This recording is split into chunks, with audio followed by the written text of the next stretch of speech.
Our President-elect Trump again downplaying the assessment of 16 U.S. intelligence agencies that Russia hacked American computers, tampered, in effect, with American democracy. This time, his words come just hours after the sitting president unleashed sanctions on Moscow and left open the possibility of more action to come. In a moment, what Trump said just a short time ago. But first, CNN's Athena Jones on the sanctions. She joins us now. She's in Hawaii traveling with the president. So, Athena, explain these sanctions and in particular why the president took these actions now.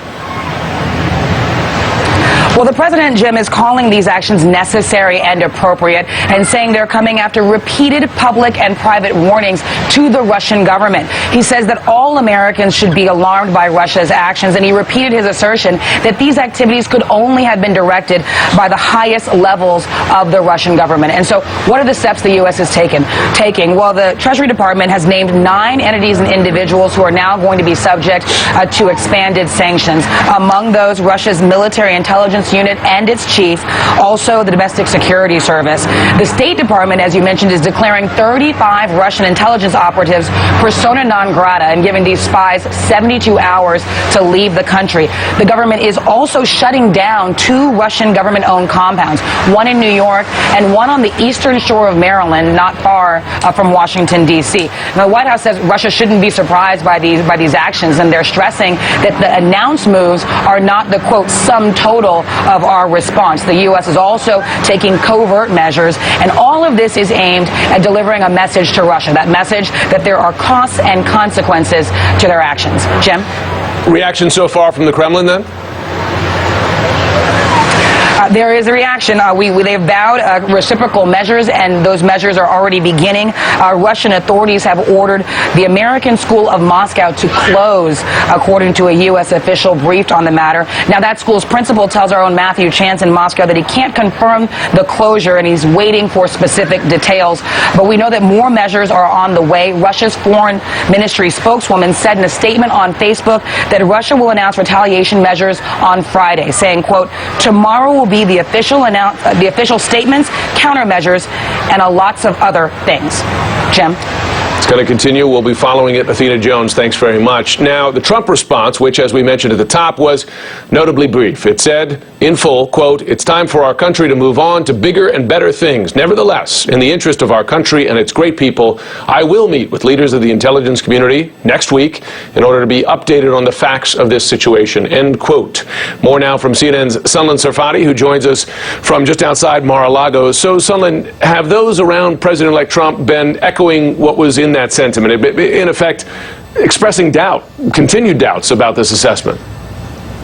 That's right, Jim, and that's why this very short statement by President-elect Donald Trump should really come at no surprise, because it really does keep in line with the posture that he and members of his transition team have been taking in the last days and weeks about this, and that is really to dismiss the claims of the intelligence community, the conclusions, I should say, of the intelligence community, and really trying to deflect blame away from the Russians on this, and really a lot of expressions of doubt that Russia was behind this.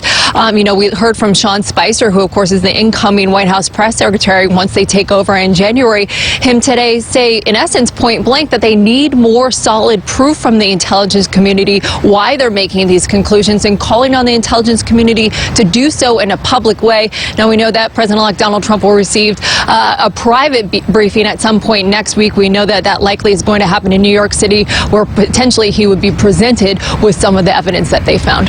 I mean, but he's already been getting daily briefings, right? I mean, he hasn't taken them every day. What does he expect to get in that briefing that he hasn't already seen? That's a very good point. He did receive his most recent intelligence briefing, we know, yesterday here at his resort here in Florida, and there has been much to say whether he's getting enough of these briefings, getting them a few times, I believe 3 times a week. But clearly this is a little bit of due diligence on the president-elect's part, although he's saying in this statement a very stern, let's move on, let's move past this. He's also saying, but look, I will take a meeting with the intelligence community. I think most interesting will be to see what comes out of that meeting, what Donald Trump says afterwards. Does it change what he's saying? Does it change anything going forward? Of course, one of the biggest questions that this statement just doesn't answer is, will Trump, as president, once he takes over after January 20th, will he reverse these sanctions as the new president or not? and he'll be president. He can do it. Sunland Serfati, thanks very much.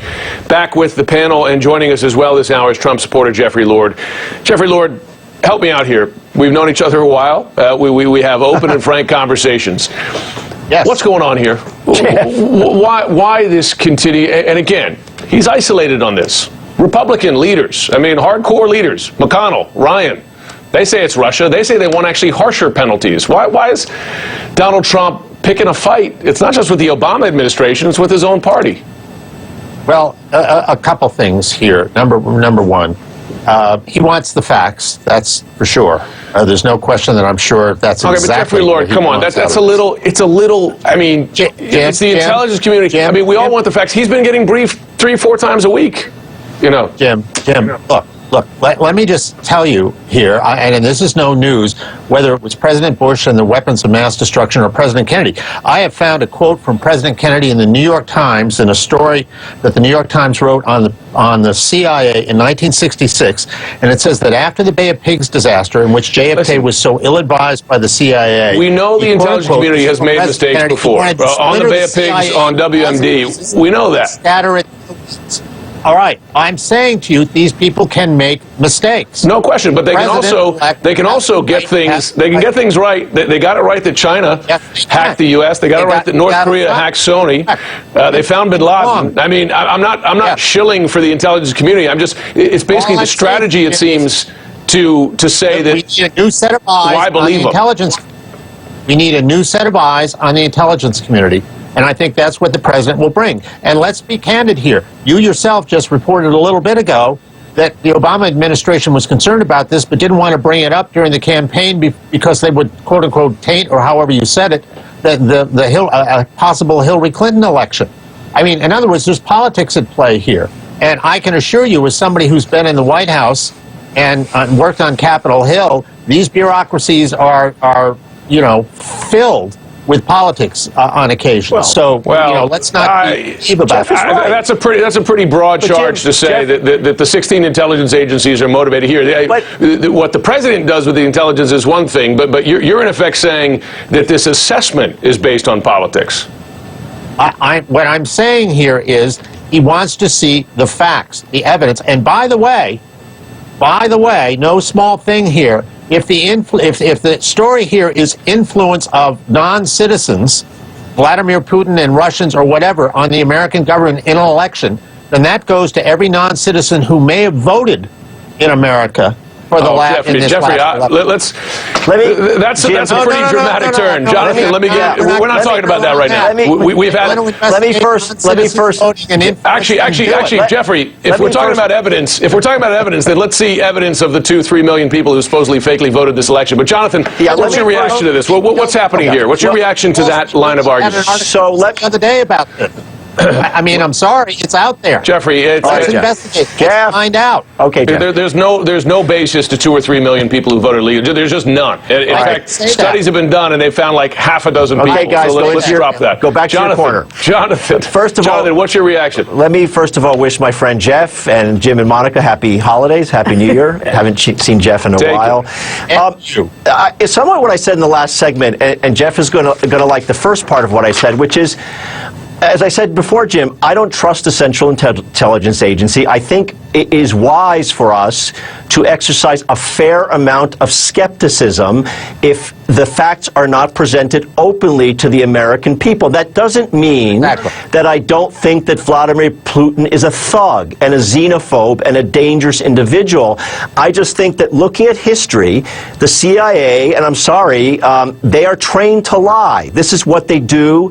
If you go back to the Church Committee hearings in the 1970s over what the CIA did in assassination. Now, I am not defending, when I say that, Donald Trump. Let me be clear about that, because the second point I'm going to make, which I made before, and Jeff isn't going to like this one, part of the problem is that Donald Trump is not capable of understanding either what Russia did. He's not capable of understanding the difference between our nuclear weapon triad. He does not understand that over the last 30 and 40 years, Republican and Democratic administrations have sought to reduce nuclear weapons. Donald Trump is essentially foreshadowing an arms race. He is a dangerous ignoramus. And so when we're now confronted with the situation of trying to analyze this information, we're asking someone who is not capable of understanding Respectfully, this. John. Monica, Respectfully, John. well, Jeffrey, I do want to give you a chance to get back in. Set these relations, and now they're in tatters. That's dangerous ignoramus.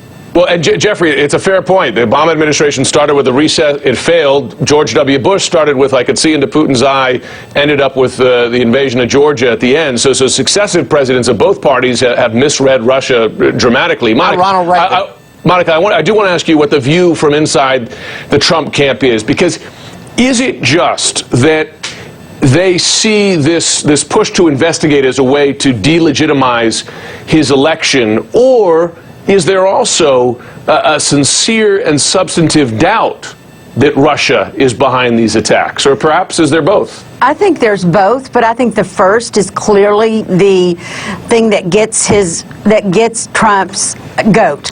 And, you know, he's responding, I think, to that when he says, let's move on. That's the most important thing. He's going to get an intelligence briefing next week, but come on. We know how he has responded to a lot of the intelligence briefings. He wants to move on. His advisors tell me we're going to go on American jobs. We're going to fight ISIS.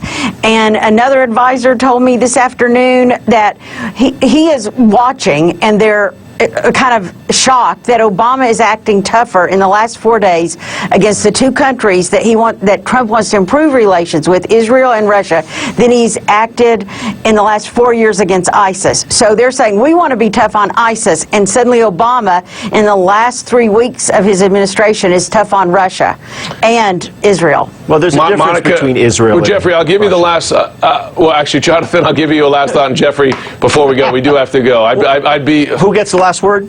Jeffrey would never talk to me again if I didn't give him another life. But Jonathan, quick thought, and then Jeffrey. I was just going to say, talking about Russian hacking. Facts, the facts. That's all Donald Trump wants. Talking about Russian hacking is not the same thing. Is not the same thing as the administration taking a completely moral and principled position to abstain from a resolution on Palestine and on the settlements, with the entire settlements as it should. Okay, gentlemen and ladies, thanks to all of you. I want to wish you all sincerely a very happy New Year. Same to you. Okay, happy New Year, everyone. Coming up next is CNN exclusive on how much U.S. intelligence may know about where to find the leader of ISIS and presumably make him either the captured or late leader of ISIS. Later, the passing of Debbie Reynolds just a day after her daughter, Carrie Fisher, died. And the question, can you really die of a broken heart? Some answers just ahead.